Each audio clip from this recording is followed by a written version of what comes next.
هبل داراتay inta habal lagu heshiiyay inta iyada ma la siiyaa dadkii wax laga dilay maya afartan rafiisa wax la yiraahdo la siiri magdheer tara tolka qaybsan tolka nin alla ninka cuna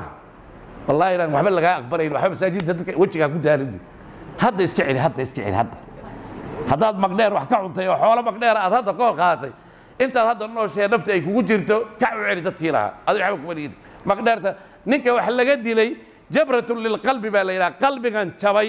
ee walaalkii la dilay ama wiilkiisa la dilay ama inaadeerkii la dilay ama xaaskiisa la dilay ama nin yaa qalbigaas lagu kabahayaa adiga qalbiga ka jabay muxuu yahay xageed wax ku qaadanaysaa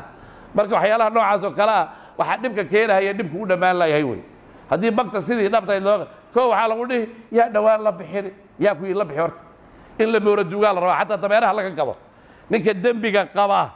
neef xoolaa in lagu reebo lama rabo waxaa la rabaa xoolihiisa oo dhan in la qaado oo dameerihiisa la gado oo awrtiisa la gado oo adhigiisa la gado oo geeliisa la gado markii wax ku soo hadhaan yaa tolku uu wixii ku soo hadhay ka bixini laakiin horta wixiisa waxaa la yidhi ninkii wax dilay qaari baa laga soo qaadi loodiisa ama geeliisa laga soo qaadi ma xanuun buu dareemi maya berrina mid kale waxba ku dhufani hadduu xanuun wuxuu dareemi lahaa markii la moora duugo cayn laga dhigo oo isagoo cayn laga tago ama tolkii dhawaanaha waxa uu ururiyeen ama yana u ururina haddii adhiga laga dhambeeyo oo geela laga dhambeeyo oo looda laga qaado oo dameeraha laga gado oo waxba lagu reebin dhawaan ninkaasu intuu qori qaato inuu nin kale dilo way ku adkaani laakiin haddii la dhaho qaalin laba jira bixi xoolihii kalena tolkii laga soo ururiyo xanuunba muusa dareemine berrina ku kale waxbad ku dhufan haddana qaalin laba jira laga qaadi waxa dhibka keenaya weligii dhibka u dhamaan laayay wey waxaa la rabaa bagtu sidii loogu talagalay in loo kala qaado